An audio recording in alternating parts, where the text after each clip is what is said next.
얼마 전에 아내와 함께 신의 악단이란 영화를 보고 왔습니다. 실화를 바탕으로 한 영화인데요. 저는 이 영화를 보면서 많은 감동을 받았습니다.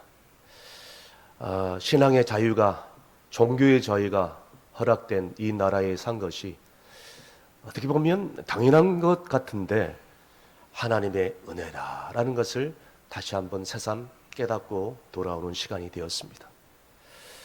사랑하는 성도 여러분, 오늘 우리에게 주어진 시간들, 우리에게 주어진 모든 것들, 여러분 어쩌면 모두가 주님의 은혜임을 감사하며 그리고 또 하나님께 영광 돌리며 살아가시는 여러분이 되시기를 주님으로 소망합니다. 오늘 본문의 말씀에는 이스라엘 7대 왕 아방 때 일어난 일입니다. 우리가 잘 알다시피 이 아방은 이세벨과 결혼을 해서 이세벨을 통해서 수많은 바알과 아세라 이 우상 신들을 자기 나라에 들어왔습니다. 그로 인해서 하나님께서 진노하사 이스라엘에게 가뭄을 허락한 거죠. 기근이 들어버린 것입니다. 결국 하나님께서 엘리야를 보내서 이 우상 숭배에 대한 죄 때문에 앞으로 수년 동안 비가 오지 않을 것이라는 그런 선포를 하게 되는 것입니다. 자, 그러자 이 아방이 엘리야를 죽이려고 수많은 군대를 파견하게 됩니다. 엘리야는 이 아방의 추적을 피해서 저 멀리 이제 그릿 시내가에 가서 자기의 삶을 완전히 포기하려고 했지만 하나님께서 그곳에서 극적으로 엘리야 선지자를 회복시켜 주셔서 하나님의 뜻으로 다시 한번 하나님의 인도하심 가운데서 저기 이 사르밧 그쪽으로 이 하나님 땅으로 인도해서 그곳에서 몸을 피하게 만듭니다. 그리고 그 사르밧 땅에 가가지고 우연찮게 한 가난한 과부를 만나게 됩니다. 그런데 방금 제가 말씀드린 것처럼 이스라엘은 비가 사면에 오지 않았습니다. 비가 오지 않으니까 얼마나 고통스럽겠습니까? 오늘 이 사르밧 과부도 오늘 본문에 기록되어 있는 것 같이 마지막 남은 이 기름과 그리고 마지막 남은 이 밀가루를 만들어서 자기와 자기 아들을 위해서 먹고 스스로 이 삶을 끊으려고 했습니다. 자, 그런데 그런 절망적인 상황 가운데 있었는데 이 절박한 사르밧 과부에게 죽음의 위기에서 벗어날 수 있는 놀라운 하나님의 은혜와 축복이 주어집니다. 그 비결이 무엇일까요? 오늘 본문에 기록되고 있습니다. 첫 번째는 정말 절박한 상황 가운데 사르밧 과부를 보고 계시는 하나님, 그리고 절망 가운데 부르짖는 우리를 보고 계시는 하나님이 오늘 본문에 소개되고 있습니다. 오늘 본문 10절에서 12절까지입니다. 다 함께 읽습니다. 그가 일어나 사르밧으로 가서 성문에 이를 때에 한 과부가 그곳에서 나뭇가지를 줍는지나 이에 불러 이르되 청하건대 그릇에 물을 조금 가져다가 내게 마시게 하라.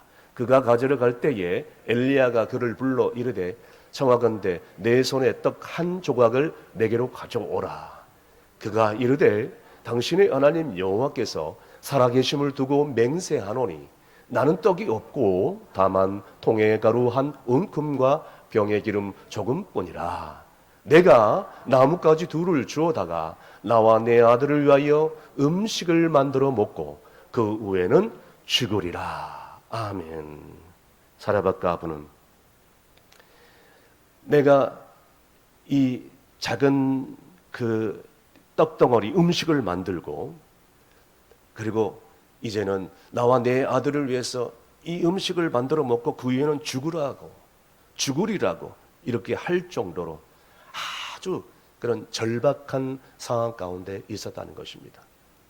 여러분, 이 과부가 그 지역에서 가장 비천하고 가장 아주 비루한 가난한 그런 과부였다는 것을 우리가 잘 알 수가 있습니다. 그런데 엘리야가 이 과부에게 뭐라고 얘기하냐면 그릇에 물을 조금 가져다가 내게 마시우라라고 얘기를 합니다. 여러분, 왜 먼저 물을 가져다가 내게 마시오라고 얘기했을까요? 그것은 엘리야가 이 사르밧 과부의 순종을 보고 싶었던 것입니다. 여러분, 하나님께 작은 순종을 하면 여러분, 하나님께서 더 큰 것을 요구하더라도 그 성도는, 그 사람은 순종하게 되어 있다는 것입니다. 순종을 사르밧 과부가 보고 싶었던 것입니다. 순종을 보기 위해 이렇게 요구를 한 것입니다.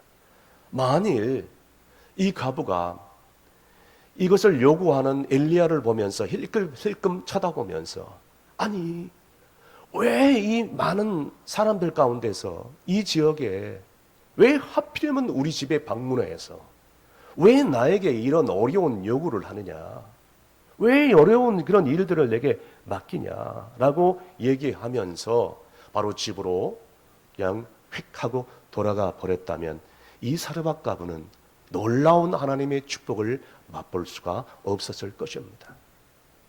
자, 물을 달라고 했을 때 물을 가져다 주려고 하니까 엘리야가 계속해서 뭐라고 얘기합니까? 내 손에 떡 한 덩이를 내게로 가져와서 내게 바치라 라고 얘기합니다. 처음에는 물을 달라고 하고 두 번째는 떡덩이를 만들어서 내게 가져오라고 지금 요구를 한 것입니다. 그때였습니다. 그러자 이 과부가 뭐라고 얘기하냐면 이르되 여호와의 살아 계심을 두고 맹세하노니 당신의 하나님 여호와의 살아 계심을 두고 맹세하노니 이렇게 나왔습니다. 사르밧 과부는 그런 비천한 가운데 있음에도 불구하고 자기에게 물을 달라 그리고 자기에게 떡덩이를 달라고 한 눈앞에 보이는 이 사람의 정체에 대해서 아마 본능적으로 직감을 했을 것입니다. 그러니까 당신의 하나님 여호와의 살아계심을 두고 맹세하노니 보자마자 이렇게 고백한 거 아니겠습니까? 사르밧 과부는 엘리야 선지자를 적어도 하나님을 믿는 사람, 하나님의 선지자, 하나님의 귀한 종이라고 지금 알아본 것입니다. 그래서 지금 사르밧 과부는 계속해서 그러면 뭐라고 얘기합니까? 나는 떡이 없습니다. 통에 조금 가루 한 줌과 병에 기름 조금밖에 없습니다. 이것 가지고 나는 떡 한 덩이를 만들어서 나와 내 아들을 위하여 만들어 먹고 나는 이제 죽으려고 합니다. 라고 지금 얘기합니다. 여러분, 여기서 중요한 것은 하나님께서는 인생을 배관하고 포기하려고 하는 사람, 그리고 삶을 내려놓고 그리고 삶을 스스로 포기하려고 하는 사람, 하나님께서는 하나님의 기적적인 은총을 베풀기를 원한다는 것을 오늘 본문을 통해서 우리가 잘 알 수가 있습니다. 무엇보다도 순종하는 사람, 베풀기를 원하는 사람을 통해서 하나님께서는 역사해 주는 것입니다. 그러므로 여러분, 우리가 어떤 어려운 그런 상황 가운데, 절망적인 상황 가운데 있을지라도 절대로 삶을 포기하지 않기를 주의 이름으로 축원합니다. 그래서 열왕기하 20장 1절 말씀에 뭐라고 기록되고 있습니까? 다 함께 읽습니다. 그때에 히스기야가 병들어 죽게 되매 아모스의 아들 선지자 이사야가 그에게 나와 그에게 이르되 여호와의 말씀이 너는 집을 정리하라 내가 죽고 살지 못하리라 하셨나이다. 아멘. 이 왕이 죽을 병에 걸렸으니 얼마나 고통스럽고 얼마나 근심과 얼마나 정말 눈물 가운데 지내겠습니까? 죽게 되었다고 하나님 앞에서 이런 최후의 말을 들었을 때 얼마나 고통스럽겠습니까? 그때였습니다. 히스기야 왕이 뭐라고 고백을 합니까? 2절입니다. 다 함께 읽습니다. 히스기야가 낯을 벽으로 향하여 여호와께 기도하여 이르되 아멘. 사랑하는 성도 여러분, 히스기야 왕이 죽을 상황에 처했을 때에 하나님 앞에 기도하고, 기도만 했겠어요? 하나님 앞에 기도하면서 눈물 콧물 쏟으면서 지난날의 모든 과오와 죄악들을 다 회개하고 토로하고 자백했듯이 그 간절한 간구함을 통해서 생명의 연장을 받았던 것처럼, 여러분, 우리도 우리의 삶 가운데 정말 병들어 죽게 되었을 상황 가운데 처했을지라도, 정말로 정말적인 그런 상황이 우리 가운데 닥칠지라도 삶을 다 내려놓고 모든 것을 다 포기하고 싶은 그런 극단적인 그런 상황 가운데 처했을지라도, 그때에는 눈을 들어 하늘을 바라보면서 오늘 하나님께 기도해야 될 줄로 믿을 수 있기를 바랍니다. 그런데 수많은 사람들이 그런 절망적인 상황 가운데 있음에도 불구하고 기도하지 않습니다. 하나님이 주시는 귀한 것들을 스스로 포기하고 인생을 비관하고 스스로 삶을 포기하는 사람들이 얼마나 많이 있습니까?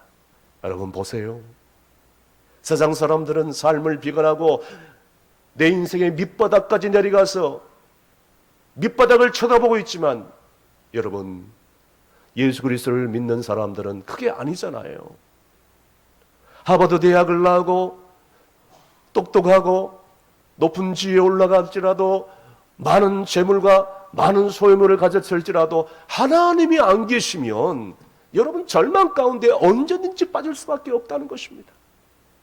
세상 사람들은 밑바닥을 보지만 우리 예수 그리스도를 믿는 사람들은 밑바닥에 처했을지라도 밑바닥에서 눈을 들어 하늘을 바라보며 하나님께 기도할 수 있는 저와 여러분이 되시길 간절히 바랍니다. 그렇게 할 때 하나님의 기적이 일어날 줄로 믿습니다. 두 번째는 먼저 내게 가져오라. 축복의 마중물이죠. 계속해서 본문 13절에서 14절까지입니다. 다 함께 읽습니다. 엘리야가 그에게 이르되 두려워하지 말고 가서 내 말대로 하려니와 먼저 그것으로 나를 위하여 작은 떡 한 개를 만들어 내게로 가져오고 그 후에 너와 내 아들을 위하여 만들라. 이스라엘 하나님 여호와의 말씀이 나 여호와가 비를 지면에 내리는 날까지 그 통의 가루가 떨어지지 아니하고 그 병의 기름이 없어지지 아니하리라 하셨느니라. 아멘. 여러분, 엘리야가 여인에게 요구합니다. 두려워하지 말고 내 말대로 하려니와 먼저 그것을 가지고 나를 위하여 작은 떡 하나 만들어 가져오라. 이렇게 얘기합니다. 여러분, 이게 무슨 소리입니까? 지금 떡 한 덩이를 만들어 자기와 자기 아들을 먹이고 극단적인 선택을 하려고 하는 그런 상황인데 이게 무슨 요구입니까? 죽겠다는 여인 앞에서 그것을 만들어서 내게 먼저 내놓으라고 지금 요구를 하는 것입니다. 언뜻 보면 엘리야의 선지자가 요구가 상당하게 비판적이고 매정하고 무정한 그런 요구일 수도 있겠습니다. 자, 그런데 여러분, 여기에 놀라운 하나님의 축복의 비밀이 담겨져 있습니다. 그렇습니다. 우리는 하나님께 순종한다고 늘 얘기합니다. 하나님께 순종하기를 원한다고 늘 결단합니다. 그렇게 오늘도 기도할 겁니다. 그런데 절망적인 상황이 왔을 때에, 정말 극적인 순간이 닥쳤을 때 정작 그 순간에 내 손에 쥔 것을 놓지를 못합니다. 어느 신앙이 좋다고 자부하는 한 집사님이 등산을 했는데 날이 어둑어둑해져 밤중이 되었어요. 그래서 하산을 하려고 내려가는데 이 발을 헛디뎌서 갑자기 이 벼랑으로 절벽으로 굴러 떨어지게 되었습니다. 추락하는 순간 그 찰나 극적으로 그 절벽에 삐쳐나오는 나무 뿌리 줄기를 잡았어요. 그 겨우겨우 그 줄기를 잡고 버티고 있었습니다. 밤중입니다. 아무리 주변 사람들을 불러봐도 응답이 없습니다. 그때 최후로 이 집사님은 하늘을 향하여 부르짖습니다. 하나님 아버지, 살려주십시오. 하나님이 살려주신다면 내가 뭐든지 하겠습니다 라고 얘기합니다. 그때 하늘에서 이런 음성이 들렸습니다. 집사야, 네가 쥐고 있는 것을 놓아라. 그 줄을 놓아라. 그 손을 놓아라. 이 집사님이 이해가 되지 않는 거예요. 놓게 되면 어떻게 됩니까? 떨어지는 겁니다. 이해가 안 되는 거예요. 다시 하늘을 쳐다봅니다. 잘못 들었나? 내 손을 놓아라. 계속 들리는 음성입니다. 밑을 한번 쳐다봤어요. 칠흑 같은 어둠에 그 낭떠러지일 뿐입니다. 자, 그러면서 이 집사님이 다시 하늘을 향하여 이렇게 소리 지르었습니다. 하나님 말고 다른 분 안 계세요? 이렇게 얘기하는 겁니다. 지금 웃어야 할 타이밍인데 웃지를 않으니까 상당히 당황스럽네요. 사랑하는 여러분, 하나님은 네 손을 놓아라, 줄을 놓아라고 하는데 나는 그것을 꼭 잡고 있는 분 오늘 여기에 계시지 않습니까? 하늘을 바라보면서 하나님 외에 다른 분 안 계세요? 하나님 말고 다른 분 안 계세요? 라고 외치지 않고 있지 않습니까?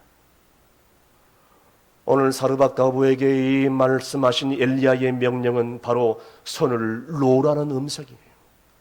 네가 가지고 있는 것, 그거 놓으라는 뜻입니다.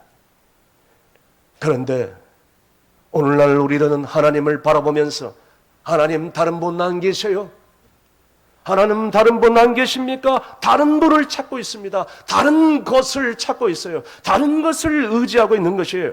하나님 다른 방법 없나요? 나 이거 외에는 죽습니다. 내가 이것을 포기한다면 난 죽어요. 라고 하고 있지는 않습니까? 그런데 사르밧가부는 그 쥐고 있는 손을 놓았기 때문에 하늘의 놀라운 기적을 체험한 줄로 믿습니다.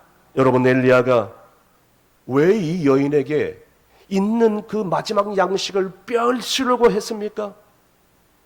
엘리야는 지금 이 여인에게 위대한 도전을 하고 있는 것입니다. 믿음의 도전인 것이죠. 여인아, 네가 지금 쥐고 있는 것 먹어도 죽고 안 먹어도 죽는 것이다. 그것에 너무나도 연연하실 필요가 뭐가 있겠느냐? 네가 쥐고 있는 그 작은 떡덩이 어차피 네 인생의 대안이 되지 못할 것인데 왜 그것을 쥐고 있느냐? 이제 그 작은 떡떡이 이제는 네 손에서 놓아라. 그리고 내 인생을 바꿀 생각이 없겠느냐? 믿음의 도전이죠. 위대한 결단을 지금 요구를 하고 있는 것입니다. 사랑하는 여러분, 그런데 이 축복의 씨앗, 이 축복의 마중물을 오늘 하나님께서 우리에게 요구하시는데 이것을 이해하지 못하는 것입니다. 이것을 부여잡고 있는 것입니다. 많은 성도들이 기적을 구하면서도, 많은 성도들이 축복을 구하면서도 이 기적의 씨앗을 심지 못하는 거예요. 심지를 않고 기적만 구하는 겁니다. 기적의 씨앗을 심지도 않고 축복만 구하는 겁니다. 여러분, 작은 떡떡이, 그 작은 떡떡이에 불과하잖아요. 우리가 가지고 있는 시간, 물질, 건강, 그거 언제까지 갈 것 같습니까? 그게 영원할 것 같습니까? 천만의 말씀이에요. 한순간에 있다가 한순간에 사라질 거예요. 작은 떡덩이에 불과합니다. 그것을 놓으라는 것이에요. 그것은 내 인생의 대안이 되지 못한다는 것이에요. 언제까지 그걸 붙들고 있냐는 거예요. 사랑하는 성도 여러분, 그거 하나님의 영광을 위하여 내놓을 때 하나님은 그때부터 일하시고 역사해 주시는 줄로 믿으시길 바랍니다. 엘리야가 약속합니다. 그 통에 가루가 닿지 않고 그 병에 기름이 떨어지지 아니하리라.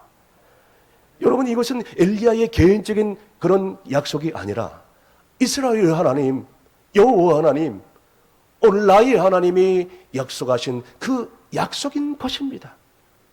여러분, 그러므로 내 형편을 보지 말고 내 감정을 의지하지 말고 내 인간적인 생각을 의지하지 말고 이제는 여러분 하나님을 바라보면서 이제는 하나님과 깊은 관계를 더욱더 유지하고 하나님이 기뻐하시는 일을 할 수 있기를 바랍니다. 세상은 네가 가진 것을 바라보라고 요구합니다. 네가 뭘 가져야 세상 사람들이 인정하지 않겠느냐. 세상은요, 네가 가진 것에 집중하라고 얘기합니다. 그런데 우리는 적어도 예수 믿는 사람으로서 하나님과의 관계를 더욱더 중요시 여기고 거기에 집중해야 되지 않겠습니까? 할렐루야. 여인은 결국 내려놨습니다. 이 작은 헌신, 이 작은 양식이 궁극적으로 자기를 살릴 수 없다는 것을 깨닫게 했었기 때문입니다. 이 작은 양식이 자기 가정을 회복시킬 수 없다는 것을 알았기 때문입니다. 위대한 결단이죠. 믿음의 결단인 것입니다. 여러분, 그래서 이사야서 41장 10절에 뭐라고 나와 있습니까? 다 함께 있습니다. 두려워하지 말라, 내가 너와 함께함이라. 놀라지 말라, 나는 내 하나님이 됨이라. 내가 너를 굳세게 하리라. 참으로 너를 도와주리라. 참으로 나의 의로운 오른손으로 너를 붙들리라. 아멘. 여러분, 두려워하지 않기를 간절히 바랍니다. 사단은 오늘도 이 시간에도 속삭이고 있을 것입니다. 그거 하나님께 내놓으면 너 망해. 그거 하나님께 내놓으면 너 죽어. 뭘로 살 거야? 예수 믿어봐야 변한 거 없잖아. 신앙생활 해봐야 너희 삶 가운데 뭐 변한 거 뭐가 있니? 말해봐. 오늘 사단은 우리에게 이렇게 속삭일 겁니다. 그런데 사랑하는 성도 여러분, 오늘 이 시간 단호하게 우리는 선포해야 되지 않겠어요? 나는 하나님 안에서 다시 일어날 수 있습니다. 내가 주님께 바쳤으니, 내가 주님께 먼저 드렸으니 하나님 내 인생을 책임져 주실 줄로 믿습니다. 믿습니다. 이 고백이 우리의 고백이 되어야 되지 않겠습니까? 그래야 꿈과 목적을 가지고 하나님을 향하여 달려가고 하나님의 영광 위에 쓰임받을 때에 하나님 우리의 삶 가운데 계속해서 유혹하고 미혹하는 이 시험을 물리치고 최후의 승리자가 될 줄로 믿으시길 바랍니다. 마지막으로 순종을 통한 하나님의 축복이 오늘 본문에 담겨져 있습니다. 15절에서 16절까지 다 함께 읽습니다. 여기가 가서 엘리야의 말대로 하였더니 그와 엘리야와 그의 식구가 여러 날 먹었으나 여호와께서 엘리야를 통하여 하신 말씀같이 통의 가루가 떨어지지 아니하고 병의 기름이 없어지지 아니하니라. 아멘. 가부가 엘리야의 말대로 그대로 순종했더니 어떤 일이 일어났습니까? 아니, 가루를 뜨는데 계속해서 줄어들지 않아요. 기름을 푸는데도 병의 기름이 줄어들지 않는 거예요. 세상에 이럴 수가. 이런 놀라운 기적이 일어날 수 있을까? 계속해서 놀라운 기적이 무려 몇 년 동안 일어났다고요? 2년 넘게 이런 역사가 일어납니다. 여러분 보세요. 이제는 저주가 본 가부가 아니라 축복의 통로가 된 것입니다. 다른 사람들에게 비웃음의 조롱거리에 된 그런 과부의 인생이 다른 사람들이 부러워하는 인생으로 완전히 탈바꿈된 것입니다. 그리고 더 나아가서 이런 과문 속에서도 자기 가정뿐만 아니라 자기 일가 친척들 주변에 있는 모든 사람들을 나누어주는 인생으로 완전히 변화된 것입니다. 지금까지는 받는 인생이었습니다. 꾸는 인생이었어요. 손을 벌리고 요구하는 인생이었지만 지금은 달라졌습니다. 다른 사람들을 베푸는 인생, 나누는 인생, 다른 사람들을 살리는 인생으로 된 것입니다. 그와 엘리야와 시기가 여러 날 먹었으니 라고 기록한 것을 보면 우리가 알 수가 있습니다. 먹고 남아서 주변의 일가 친척들을 다 먹일 뿐만 아니라 주변의 모든 동네 사람들까지 다 먹여 살렸다는 것입니다. 입장이 바뀐 것이죠. 예전에는 손가락질 당한 그런 비웃음의 그런 사람이 이제는 모든 사람들이 부러워하는 축복의 인생이 된 것입니다. 사랑하는 여러분, 저는 여러분의 인생이 이러한 인생이 되기를 주님으로 축원합니다. 그뿐만이 아니에요. 외아들이 병들어 죽었을 때 하나님의 역사하심 가운데 외아들이 죽음 가운데 살아나는 놀라운 기적을 체험하게 된 거 아니겠습니까? 여러분, 이제는 이 사르밧 가부가 하나님의 놀라운 기적을 체험함으로 말미암아 여호와께 찬양과 감사와 영광을 돌리는 복된 인생으로 변화된 줄로 믿습니다. 어떻게 이런 일이 가능했을까요? 에레미야 선지자는 에레미야 7장 23절에 이렇게 기록하고 있습니다. 다 함께 읽습니다. 오직 내가 이것을 그들에게 명령하여 이르기를 너희는 내 목소리를 들으라. 그리하면 나는 너희 하나님이 되겠고 너희는 내 백성이 되리라. 너희는 내가 명령한 모든 길을 걸어가라. 그리하면 복을 받으리라 하였으나. 아멘. 따라했습니다. 너희는 내가 명령한 모든 길로 걸어가라. 그리하면 복을 받으리라. 믿으시면 아멘 하시길 바랍니다. 하나님 말씀대로 순종하면 복을 받게 되어 있습니다. 말씀에 기록되지 않았습니까? 사랑하는 성도 여러분, 우리 순종해서 복을 받습시다. 다 함께 따라가겠습니다. 순종하면 복을 받고 순종하지 않으면 복을 못 받습니다. 옆에 있는 분들에게 고백해주세요. 순종해서 복을 받으십시다. 웃으면서 축복하십시다. 시작. 순종하며 복을 받으십시다. 순종해서 복을 받으십시다. 할렐루야. 그런데 오늘날 수많은 사람들이 순종하지 않아요. 하나님의 뜻대로 살질 않아요. 자기 생각대로, 자기 감정대로, 자기 경험대로, 자기 뜻대로 삽니다. 그래서 알고 보면 축복받을 인생인데 축복을 받지를 못하는 거예요. 알고 보면 자녀들이 축복을 받아야 되는데 자녀들이 복을 받지 못하는 거예요. 왜요? 내가 축복받을 삶을 살지 못하니까. 하나님께 순종하지 못하니까. 진작 하나님의 능력과 복을 받아야 할 사람이 복을 받지 못하고 비유하고 비천한 인생을 여지껏 살아갈 수밖에 없는 것입니다. 순종하지 못하기 때문인 것이죠. 여러분, 기독교 신앙이 뭐예요? 첫째도 순종, 둘째도 뭐예요? 순종, 셋째도 뭐예요? 순종. 동의하십니까? 여러분, 오늘 참석한 여러분은 정말 처음부터 끝까지 처음에는 순종을 합니다. 근데 나중이 문제예요. 처음부터 끝까지 순종을 통하여 하늘의 놀라운 신령한 복과 땅의 복을 누릴 수 있는 여러분이 되시기를 주님으로 축원합니다. 한국교회 초창기에 일어났던 실제적인 일입니다. 어느 가난한 집사님이 계셨어요. 그 시대에 비가 오지 않으니까 농사가 되지 않았어요. 비가 오지 않으니까 얼마나 기근 때문에 힘들어합니까? 이 가난한 집사님이 남아있는 것은 다음 해에 쓸 씨 종자 한 자루밖에 없었어요. 그런데 어느 날 교회 목사님이 이 장마로 인해서 이 그때는 종이 있었잖아요. 교회 종. 이 종이 부서져 가지고 이 종각을 보수해야 된다라는 광고를 한 거예요. 그래서 그 예배를 드리면서 목사님의 이 광고를 들으면서 이 집사님이 기도하고 고민 끝에 결정을 내립니다. 그래, 이 씨종자 한 자루 교회 종각 보수하는데 하나님께 바쳐야 되겠다. 하나님께 결단하면서 하나님께 헌신하게 됩니다. 그러자 이 주변 사람들이 이렇게 외칩니다. 아니, 저 집사님 제정신인가? 아니 저거 바쳤다가 어떻게 먹고 살려고 하는가? 다음에 어떻게 농사를 지으려고 굶어 죽으려고 하는가?